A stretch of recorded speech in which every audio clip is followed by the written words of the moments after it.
Hey, before we get to starting off our first bio box of the semester, I wanted to go through to show you how to edit. Especially, there's some certain tricks with this one that I wanted to help you out with.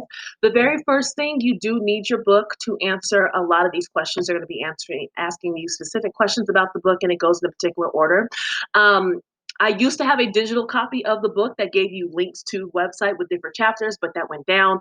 I do have another copy of a book. It's a slightly different version, but it's still close enough. Just the page numbers are going to be slightly different. So if you don't have a physical copy of the book, you can download this one. Now, unfortunately, it won't give you a preview because the book is 1,000 pages and it takes a while for it to load. So all you need to do is click this link and it should start the downloading process. It does take a while. There you go. Mine has already started. And then you're able to open up. I suggest saving it either in your OneDrive or your Google Drive, someplace where you have access to it all the time. That way you can pull it up whenever you need it, and you can ignore it when you don't or delete it later. So that's my best advice for you, is download that so you get that out of the way, and then you're able to open up.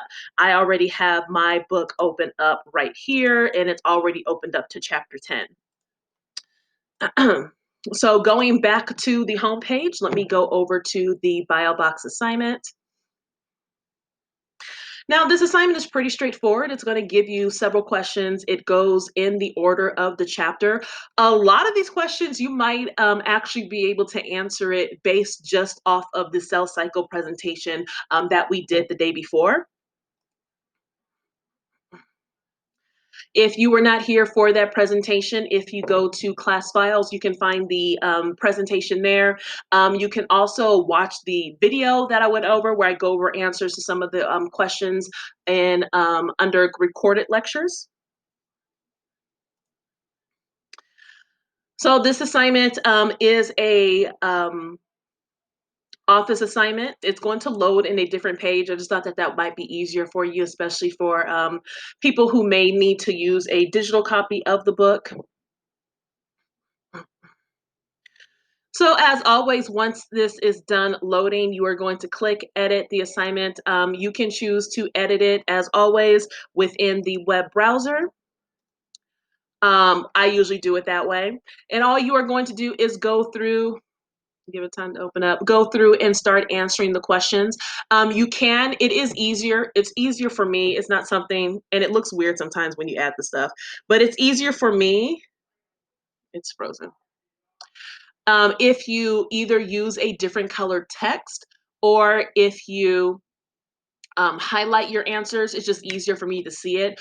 So I don't think that it is the same as the question that's being asked.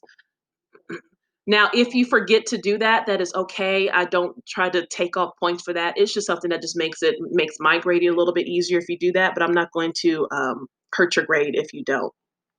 So let me just make sure everything looks okay, so it's fine. So all you are going to do is answer questions. Once again, these page numbers are off because I used a different volume of the book in order to complete these page numbers.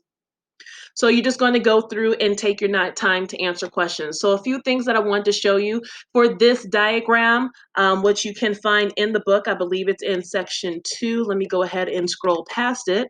So you need to fill in the missing information. So you have missing information like the G1 phase, the S phase, the G2 phase, and then naming the mitosis and cytokinesis section as cell division.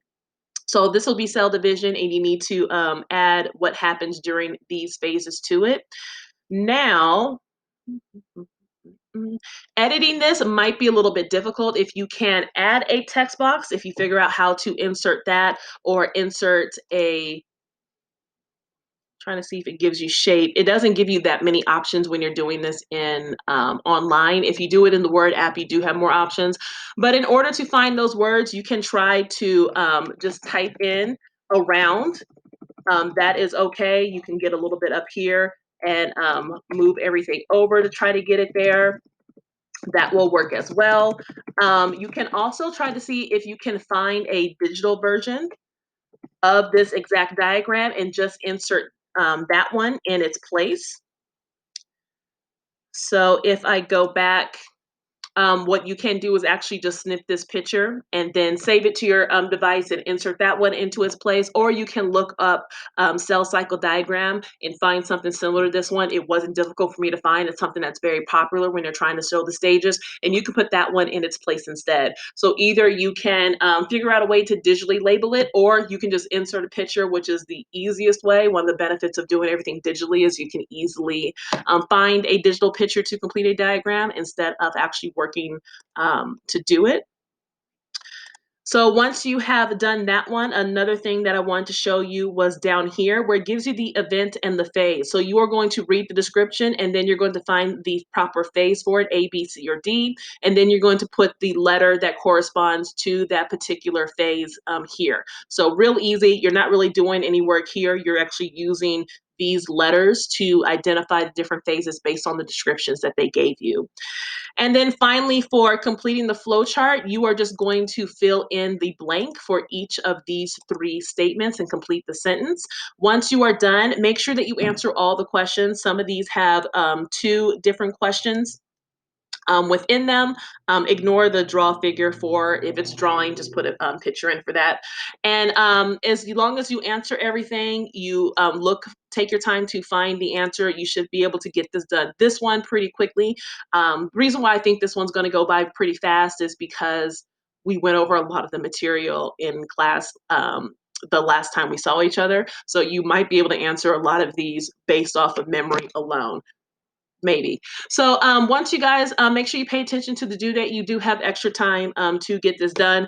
I would try to get it done today if it's possible for you, or at least try to get as much as you can. That way, when we come back Monday and Tuesday, you won't have that much to complete in order to get this assignment done and completed. So if you have any questions trying to complete something, definitely come and see me during remote support. I will be available Thursday and Friday from 1 to 2 p.m. Have a good day.